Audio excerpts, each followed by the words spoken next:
Il nome Cotugno è diventato famoso durante il periodo della pandemia come avanguardia per la cura e anche per la ricerca contro il Covid-19. Ma voi sapevate chi era Cotugno?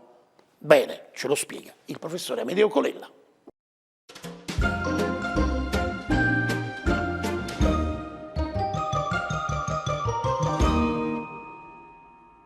Non siamo qui per i consueti aggiornamenti quotidiani per il Covid, siamo qui per togliervi una curiosità. Chi era Domenico Cotugno? Il medico a cui è intestato il più importante ospedale per le malattie infettive dell'Italia meridionale.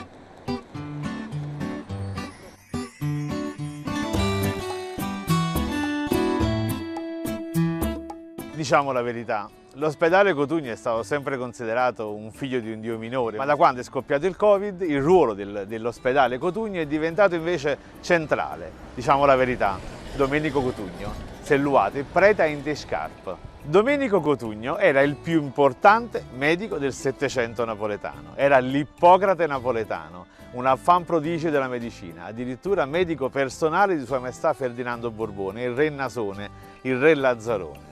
Veniva da una modesta famiglia pugliese e studiò alla Scuola Salernitana di Medicina, la Scuola Medica Salernitana, che fin dal Medioevo era la più importante scuola medica d'Europa, antesignana delle moderne università.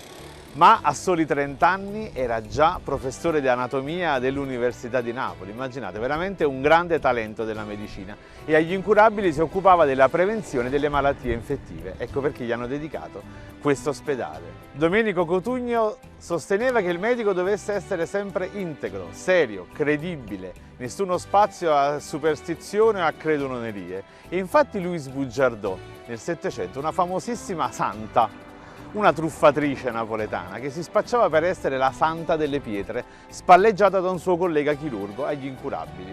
La storia è questa, ora ve la racconto. Questa donna sosteneva di avere la renella, ogni giorno cioè emetteva dal deretano una quindicina di pietrine che sosteneva essere miracolose.